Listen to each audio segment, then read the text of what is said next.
तो ये जो चिकना वाला भाग है वो भगवान के मजा के अंत में आप लोग से फ्रेंड्स, मैं खुशबू मिश्रा स्वागत करती हूँ अपने चैनल खुशबू मिश्रा ब्लॉग में। कैसे हैं आप सब? मुझे कमेंट में ओम नमः शिवाय ज़रूर लिखिएगा। और आज इस वीडियो में जानेंगे शिवरात्रि पूजा की आसान विधि, घर में पूजा कैसे करें। बहुत सारी जानकारी आपको इस वीडियो में मिलेगी। इससे पहले अगर आपने मेरे चैनल को अभी तक सब्सक्राइब नहीं किए हैं तो इसे सब्सक्राइब कर लीजिए, बेल आइकन को ज़रूर प्रेस कीजिए जिससे वीडियो की नोटिफिकेशन आप लोग के पास सबसे पहले पहुंचे।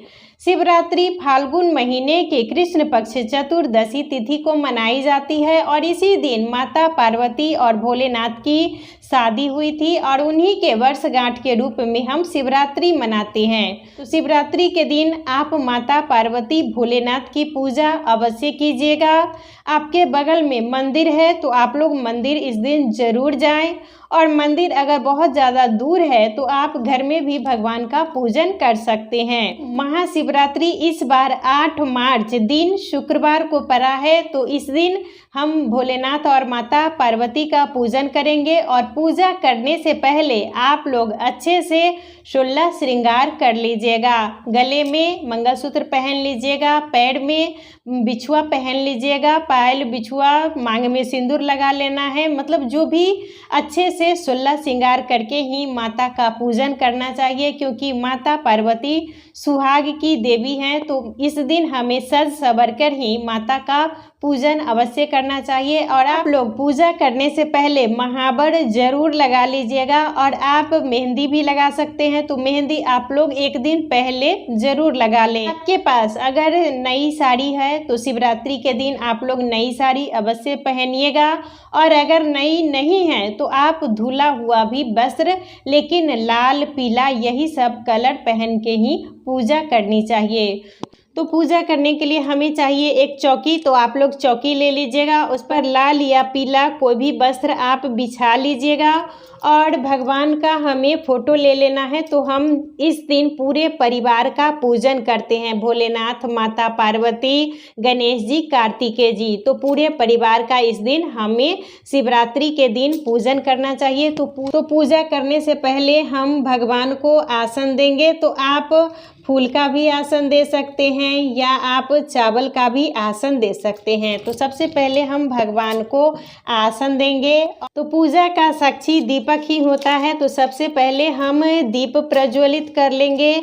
आप मिट्टी का भी दीपक जला सकते हैं, आपके पास पीतल का दीपक है तो वो भी जला सकते हैं, और आप तिल के तेल का भी दीपक जला सकते हैं, आप घी का भी जला सकते हैं। तो सबसे पहले हम दीप प्रज्वलित कर लेंगे, क्योंकि पूजा का साक्षी दीपक ही होता है। तो यहाँ में अक्षत, फूल और जल लेके भगवान का आवाहन करना है। और हे भगवान, हे माता पार्वती, भोलेनाथ, कार्तिकेय जी, गणेश जी, आप लोग मेरी पूजा को संपन्न कीजिए। और ये जो जल है और फूल ये भगवान के आगे हम छोड़ देंगे। हम भगवान को सबसे पहले स्नान कराएंगे, सांकेतिक स्नान ही कराएंगे।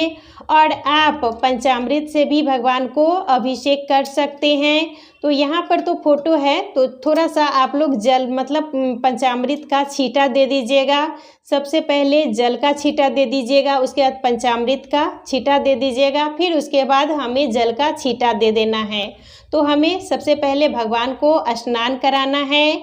और पूजा जब भी कीजिएगा तो मंत्र उच्चारण के साथ ही कीजिएगा, ओम नमः शिवाय, ओम नमः शिवाय। भगवान को स्नान कराने के बाद ये वस्त्र दे देंगे। और इस दिन इनकी शादी की सालगिरह है, तो आप लोग अच्छे से एक मतलब चुंदरी माता के लिए ज़रूर लाइएगा।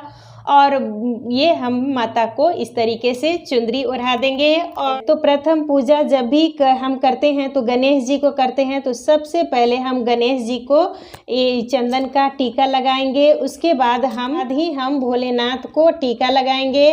और भोलेनाथ को आप चंदन का भी टीका लगा सकते हैं, आप अष्टगंध से भी भगवान को टीका लगा सकते हैं। और शिवरात्रि के दिन हम भगवान को हल्दी का भी टीका लगा सकते हैं। आप इस दिन रोली का भी भगवान को टीका लगा सकते हैं। इस दिन उनकी मतलब वर्षगांठ है शादी की तो आप इन्हें हर कुछ लगा सकते हैं। और प्रतिदिन की पूजा में हमें भगवान को हल्दी, रोली ये सब नहीं लगाना चाहिए। माता को अब हम सिंदूर लगाएंगे, तो जब भी आप लगाइएगा माता को, तो माता की मांग में 5 बार आप लोग इस तरीके से सिंदूर लगाइएगा। और अनामिका उंगली से ही हमें सिंदूर लगाना है। और माता को सिंदूर लगाने के बाद ये जो हमारे उंगली में सिंदूर बच जाता है उसे अपनी मांग में भर लेना चाहिए। माता गौरी, माता पार्वती सुहाग की देवी हैं, तो हमें माता से सुहाग ज़रूर लेना चाहिए। ये आपके पास माला है तो भगवान को आप लोग माला इस दिन ज़रूर पहनाइएगा। तो इत्र है तो हमें थोड़ा सा इत्र भी भगवान माता पार्वती को, भोलेनाथ को अवश्य लगाना चाहिए, क्योंकि इस दिन इनकी शादी की सालगिरह है। तो थोड़ा सा आप लोग इत्र भी ज़रूर लगा दीजिएगा। और कुंवारी लड़की को भी इस व्रत को ज़रूर करना चाहिए। कुंवारी लड़की अगर शिवरात्रि का व्रत करती है तो उन्हें मनोवांछित वर की प्राप्ति होती है। और उनकी शादी में भी अगर कोई रुकावट आती है, बहुत से लोगों का होता है कि जल्दी मतलब उनका शादी ठीक नहीं हो पाता है, तो अगर वो शिवरात्रि का पूजन करती हैं, शिवरात्रि का व्रत करती हैं, माता पार्वती और भोलेनाथ का पूजन करती हैं, तो उनका विवाह भी शीघ्र हो जाता है। और इस दिन हमें भोलेनाथ को बेलपत्र अवश्य चढ़ाना चाहिए। तो बेलपत्र आप जब भी लीजिएगा तो देख लीजिएगा कहीं से कटा फटा ना हो, मतलब साफ स्वच्छ बेलपत्र ही हमें लेना है। और जब भी आप बेलपत्र चढ़ाइएगा तो बेलपत्र पर आप इस तरीके से टीका कर दीजिएगा, या आप राम नाम भी लिख सकते हैं। राम का नाम लिख के अगर हम भगवान पर चढ़ाते हैं तो इससे भोलेनाथ बहुत ज़्यादा प्रसन्न होते हैं। और जब भी आप बेलपत्र चढ़ाइएगा तो ये जो चिकना वाला भाग है वो भगवान के मस्तक पर होना चाहिए। तो आप लोग इस तरीके से बेलपत्र चढ़ाइएगा, तो बेलपत्र कहीं से कटा फटा ना हो।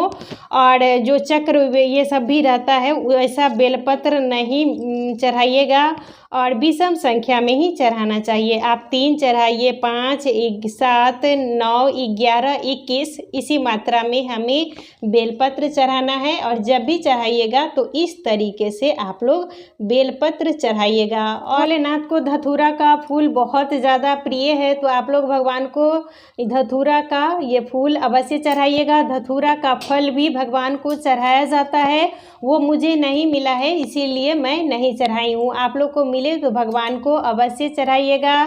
ये उजला फूल है, हम भोलेनाथ को चढ़ाएंगे, और गणेश जी को, कार्तिकेय जी को और माता को ये लाल फूल चढ़ाएंगे। आपको लाल गुड़हल का फूल मिले तो माता को आप लोग अवश्य चढ़ाइएगा। और ये दुर्वा है तो गणेश जी के लिए हम ये दुर्वा यहाँ पर चढ़ाएंगे। ये भांग है तो भगवान भोलेनाथ को भांग भी चढ़ाया जाता है। और ये सब चढ़ाने से भगवान को मतलब शांति मिलती है, शीतलता मिलती है, तो इसीलिए भगवान को हम भांग भी अवश्य चढ़ाएंगे। तो भोलेनाथ को हम जनेऊ पहनाएंगे, तो आप लोग इस दिन भगवान को जनेऊ अवश्य पहनाइएगा, क्योंकि इस दिन भगवान की शादी की सालगिरह है। तो आप लोग भगवान को जनेऊ अवश्य चढ़ाइएगा। और इस जनेऊ को आपके घर में अगर कोई पहनते हैं तो उनको अवश्य पहना दीजिएगा। अगर कोई आपके घर में नहीं पहनते हैं तो आप ब्राह्मण को भी दे सकते हैं। ये अक्षत है, तो भगवान को जब भी आप अक्षत चढ़ाइएगा तो कहीं से टूटा फूटा ना हो, वही अक्षत हमें चढ़ाना चाहिए। और इसको जब भी भोलेनाथ को अक्षत चढ़ाइएगा तो धो के ही हमें अक्षत चढ़ाना चाहिए। और ये तिल है, तो हमें भोलेनाथ को तिल भी इस दिन अवश्य पूजा में प्रयोग करना चाहिए। ये है समी का पत्ता, तो समी का पत्ता भी भोलेनाथ पर चढ़ाया जाता है, तो आप लोग चढ़ा दीजिएगा। इस दिन हम भगवान को, भोलेनाथ को अबीर भी लगा सकते हैं, तो आप लोग भगवान को अबीर भी लगा दीजिएगा, माता को भी लगा देंगे। गणेश जी को भी लगा देंगे, कार्तिको जी को भी लगा देंगे। उसके बाद हम माता पार्वती, भोलेनाथ, गणेश जी को ये धूप दिखा देंगे और इसी तरीके से हमें भोलेनाथ का विधिवत पूजन करना है। माता पार्वती को इस दिन हमें श्रृंगार की सामग्री ज़रूर चढ़ानी चाहिए। आप मंदिर जाइएगा तो मंदिर में भी आप चढ़ा सकते हैं, या आप घर में भी पूजा करते रहे हैं तो आप घर में भी माता को श्रृंगार की सामग्री ज़रूर चढ़ाइएगा। और ये आप जो कुछ भी पहनती हैं, लहठी पहनती हैं तो लहठी चढ़ाइएगा, चूड़ी पहनती हैं तो चूड़ी अवश्य चढ़ाइएगा।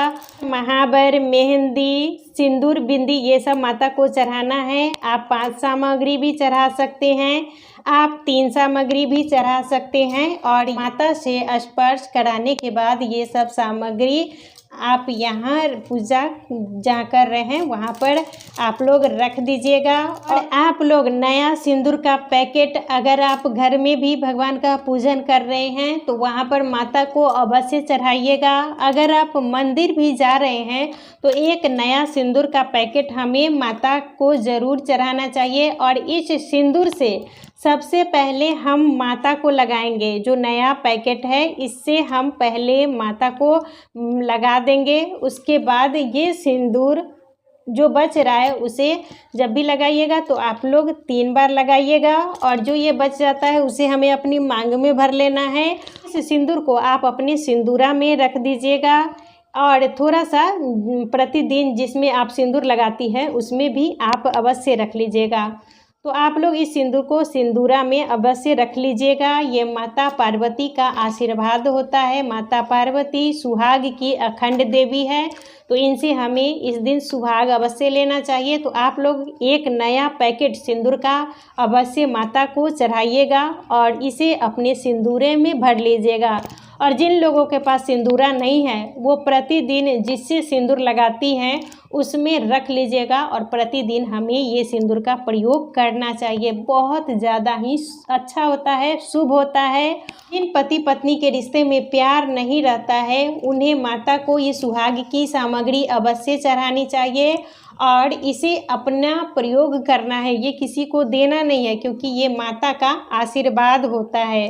तो पूजा के समय आप लोग सुहाग की सामग्री अवश्य रखिएगा। और ये भस्म है तो भोलेनाथ की पूजा में भोलेनाथ को हम भस्म अब ज़रूर चढ़ाते हैं, तो आप लोग भोलेनाथ को भस्म ज़रूर चढ़ाइएगा। भोलेनाथ को भोग लगाते हैं तो आप एक जगह ही सब कुछ रख लीजिएगा और भोलेनाथ को हम भोग लगाएंगे। और इस दिन भगवान को बेर का भोग अवश्य लगाना चाहिए। मुझे बेर नहीं मिला है इसीलिए मेरे पास बेर नहीं है।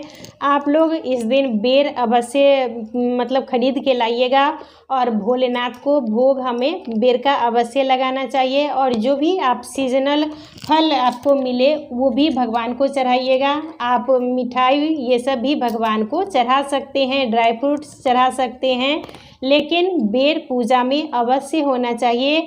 और जो भी आपके पास ड्राई फ्रूट्स है वो भगवान को इस दिन ज़रूर चढ़ाइएगा।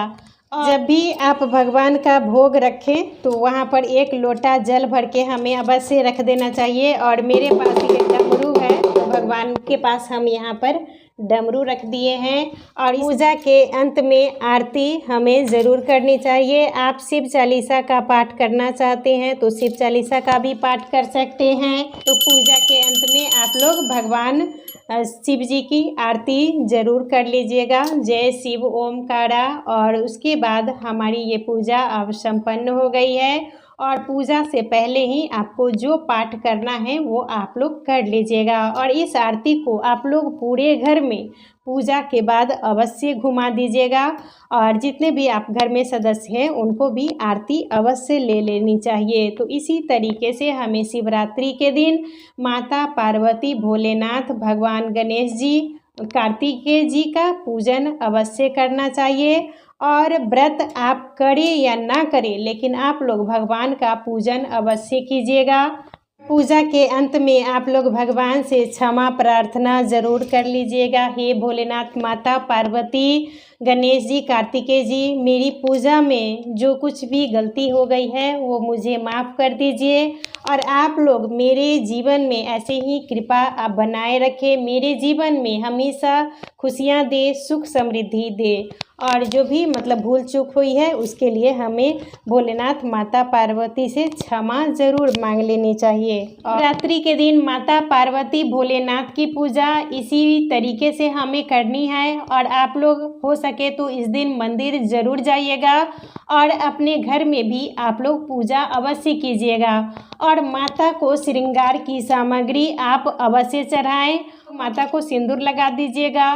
माता को जो कुछ भी आप श्रृंगार का सामग्री ले गई हैं स्पर्श करा के हमें वापस ले आना है और इसे अपने प्रयोग में लाना है। इससे हमारे सुहाग में वृद्धि होती है। माता पार्वती का आशीर्वाद हमारे जीवन में बना रहता है, हमारा सुख सौभाग्य बढ़ता है। तो पूजा के समय हमें इन्हीं सब नियमों का पालन ज़रूर करना चाहिए।